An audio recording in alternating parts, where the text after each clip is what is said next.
Welcome to Policy on Demand's Week in Review. I'm Janice Mays.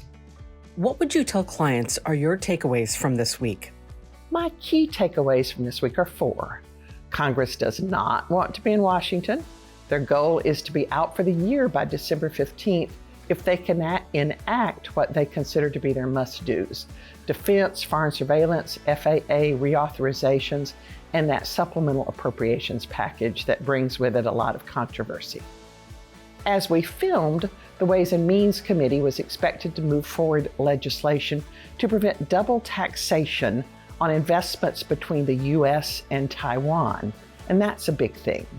The Supreme Court prepares to hear oral arguments next week on Moore versus the U.S., focused on TCJA's deed repatriation rule and income realization requirements, and that could have broad consequences.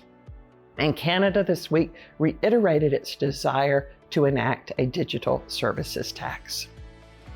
Which question related to policy did you get asked the most, and how did you respond?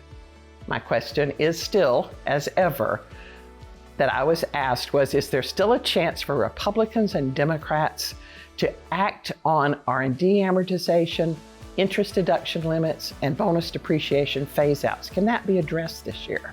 My reaction is it will be challenging, but there is still a path forward for complete postponement through 2025 if the tax writing chairs can quickly finish their negotiations and the other issue gets dealt with, that child tax credit. They're going to have to work that out in a way that both caucuses like their solution. But this week, 145 Republicans in the House that are not on the Committee on Ways and Means sent the Speaker a letter saying, please do these TCJA issues this year. That's some movement. And that Taiwan bill, they've now decided they'd like to move that this year because there are elections in January in Taiwan that they'd like to get this done before. So if they can put this together and the issues that get left out at the end of the year don't get in the way, or cost doesn't get in the way, it's still possible. But business can't stop pushing it or it won't happen.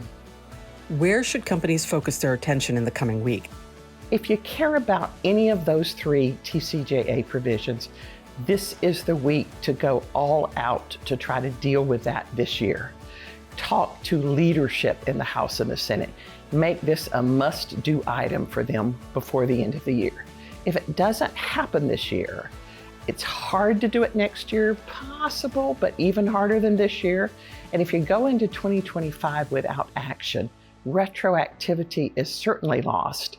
And I think even a prospective fix on the R&D amortization, on bonus depreciation, and on interest deductions is very, very doubtful in 2025.